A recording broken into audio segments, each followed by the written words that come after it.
Praise the lord. Christ centered ఫ్యామిలీలోనికి మరొకసారి మిమ్మల్ని ప్రేమపూర్వకంగా ఆహ్వానిస్తున్నాను. భార్యాభర్తల మధ్యలో బంధం బలపడడానికి కావలసిన విషయాలు మనం చూస్తున్నాం. ఈరోజు మనం పార్ట్ 7 మనం చూస్తున్నాం. 7వ భాగాన్ని మనం చూస్తూ ఉన్నాం. 10వ విషయం, 9 విషయాలు ఇప్పటికి చూసాం. పైన భాగంలోనే 10వ విషయం చెప్దాం అనుకున్నాను, సమయం లేదు కనుక 9వ విషయం చెప్పాను. ఈరోజు 10వ విషయం. ఏంటి 10వ విషయం అంటే, కొరింథీయులకు రాసిన మొదటి పత్రిక 7వ అధ్యాయము 10-11 వచనాల్లో రాయబడ్డ మాట మీకు తెలుసా?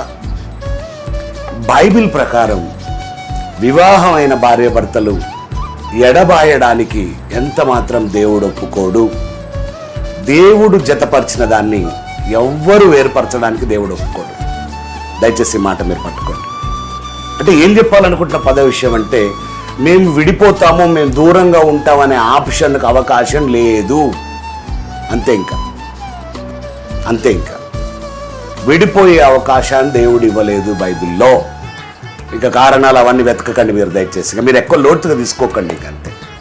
ఒక్కసారి దేవుని సన్నిధానంలో దైవజనుల చేత ప్రమాణపూర్వకంగా మీరు జతపరచబడ్డారు అంటే ఇక విడిపోవడం అనేది ఇంకా ఆలోచనకు రాకండి మీరు ఇంకా. అంతే, ప్లీజ్.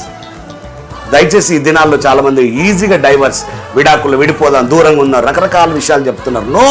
No way. కాబట్టి ఎలాగైనా కలిసి ఉండాలి అనుకున్నప్పుడు మార్గం దొరుకుతుంది. విడిపోవాలంటే విడిపోవడానికి 100 మార్గాలు దొరుకుతాయి. కలిసి ఉండాలంటే కలిసి ఉండడానికి 100 మార్గాలు దొరుకుతాయి. కాబట్టి మీరు కలిసి ఉండండి, అడ్జస్ట్ చేసుకోకండి, అర్థం చేసుకోండి. భార్య భర్తను అర్థం చేసుకోవాలి, భర్త భార్యను అర్థం చేసుకోవాలి. ఇద్దరు బలహీనలే, ఇద్దరిలో లోపాలు ఉన్నాయి, ఇద్దరిలో ఇబ్బందులు ఉన్నాయి. సరి చేసుకొని, అర్థం చేసుకొని, ఆలోచించుకొని, మనసు విప్పి మాట్లాడుకుంటే మీరు ఒకటిగా చేయబడతారు.